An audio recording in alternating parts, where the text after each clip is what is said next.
semua, kita jumpa lagi di channel YouTube Elina Sembayang Official.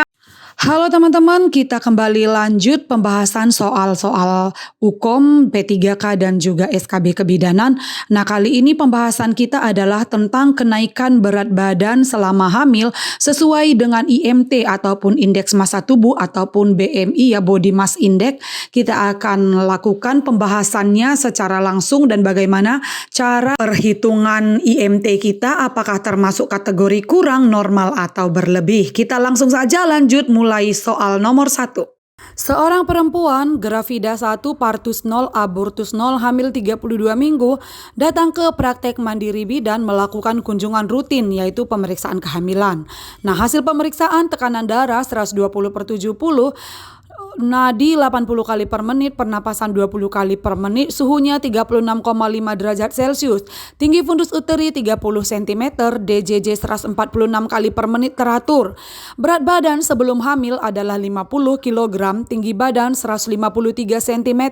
IMT, indeks massa tubuhnya adalah 21,3 kg per meter kuadrat.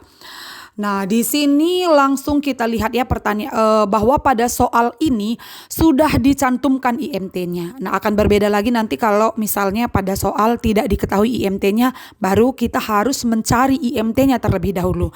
Tapi pada soal ini sudah dikasih tahu bahwa IMT-nya itu adalah 21,3. Nah, kategori apakah indeks massa tubuh atau IMT pada ibu dalam kasus tersebut? A. Underweight, B. Normal, C. Overweight, D. Obesitas, E. Kurus. Nah, di sini jawaban yang paling tepat itu adalah B, yaitu normal ya, normal weight. Jadi IMT itu normalnya itu adalah 18,5 sampai dengan 24,9. Jadi kalau misalnya dia kurang dari 18,5 itu kita sebut dengan underweight ataupun kurus ya. Sedangkan kalau dia itu sudah lebih dari 24,9 artinya itu adalah 25 ya. Lebih dari 24,9 itu kan 25. 25 sampai 29,9 itu sudah disebut dengan overweight ya, ataupun berlebih ya, berat badannya berlebih.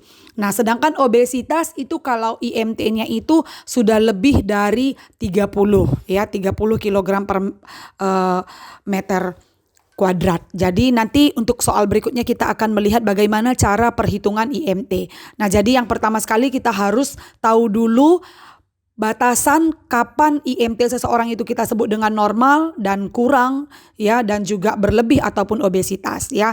Yang penting sekali untuk diingat itu adalah normalnya tadi ya, 18,5 sampai 24,9. Lebih dari 24,9 ataupun 25 sampai 29,9 itu overweight, dan lebih dari 30 itu obesitas, dan kalau kurang dari 18,5 itu kita sebut dengan underweight. Jadi pada kasus ini tadi 21,3. Nah, berarti 21,3 itu adalah masih rentang 18,5 sampai 24 ya kan. Jadi jawabannya adalah B, normal. Informasikan bagi teman-teman sekalian kalau channel YouTube Elina Sembayang Official membuka kelas bimbel privat online bagi teman-teman yang mau ikut ujian Ukom, SKB ataupun P3K. Untuk informasi lebih lanjut dapat menghubungi nomor WA atau email di bawah ini, atau dapat juga langsung klik di kolom deskripsi.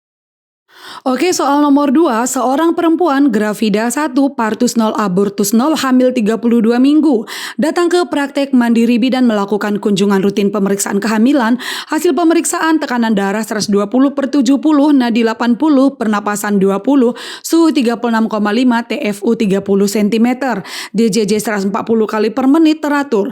Berat badan sebelum hamil 50 kg, tinggi badan 160 cm. Berapakah indeks massa tubuh atau IMT pada ibu dalam kasus tersebut? A. 15 kg per meter kuadrat, B. 20, C. 25, D. 30, E. 35. Nah, di sini jawaban yang paling tepat itu adalah 20 ya, 20 kg per meter kuadrat. Kita akan melihat bagaimana cara perhitungan untuk mengetahui IMT ataupun indeks massa tubuh ataupun BMI ya, Body Mass Index seseorang. Yaitu caranya sangat mudah sekali, rumusnya sangat gampang, yaitu berat badan ya dalam kilogram kemudian dibagi dengan tinggi badan dalam meter ya. Jadi di sini beratnya adalah 50 ya, 50 kg per 1,6 di situ kan 160 cm, jadi kita harus rubah dulu ke meter. Berarti 1,6 meter kuadrat ya, jadi 1,6 pangkat 2. Nah, kemudian kita lihat hasilnya 50 dibagi 2,5. Harusnya 2,56-nya kita bulatkan satu angka aja. 50 dibagi 2,5 maka jawabannya adalah 20. Ya, jadi 20 kita tahu itu adalah masih dalam batas IMT normal ya. IMT normal tadi 18,5 sampai dengan 24,9. Jadi pada kasus ini IMT-nya masih termasuk kategori normal ya, yaitu 20. Jadi jawabannya adalah B, 20 kg per meter kuadrat. Oke, kita lanjut soal nomor 3. Seorang perempuan gravida 1, partus 0, abortus 0, hamil 32 minggu, datang ke praktik mandiri bidan melakukan kunjungan rutin pemeriksaan kehamilan. Hasil pemeriksaan tekanan darahnya 120/70, nadi 80, pernapasan 20, suhu 36,5, TFU 30, DJJ 146 kali per menit teratur. Ini juga semua masih dalam batas normal. Kemudian berat badan sebelum hamil 50 kg, tinggi badan 153 cm, IMT indeks massa tubuhnya 21,3 kg per meter kuadrat. Nah, berapakah total kenaikan berat badan sesuai dengan indeks massa tubuh ataupun IMT ibu pada dalam kasus tersebut? Nah, jadi di sini sudah diketahui bahwa IMT-nya itu normal ya, 21,3. Kita tahu tadi normal IMT itu adalah 18,5 sampai dengan 24,9 ya, jadi dia punya 21, ini masih dalam batas normal. Nah, sekarang pertanyaannya berapakah total kenaikan berat badan untuk IMT yang normal? Kita lihat optionnya, A 12,5 B sampai 18, B 11,5 sampai 16 kg, C 7 sampai 11 kg, D 5 sampai 9 kg, E 4 sampai 8 kg. Nah, di sini saya akan tampilkan tabel kenaikan berat badan ibu hamil sesuai dengan indeks massa tubuh. Ya, jadi kalau ibu itu mempunyai IMT yang underweight ataupun kurang, maka total kenaikan berat badan selama kehamilan itu adalah 12,5 sampai 18 kg. Nah, kalau ibu hamil itu punya IMT yang normal ya, normal weight itu tadi IMT-nya 18,5 sampai 24,9, maka ibu hamil itu diharapkan kenaikan berat badannya itu adalah 11,5 sampai 16 kg. Dan kalau misalnya ibu hamil itu sebelum hamil dia IMT-nya itu overweight ataupun kelebihan berat badan, maka diharapkan kenaikannya itu adalah 7 sampai 11,5 gram.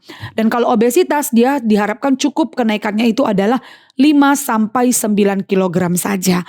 Nah, jadi di sini karena kasusnya tadi normal ya 21,3, maka kenaikan berat badannya itu adalah 11,5 sampai 16 kg. Jawabannya adalah B.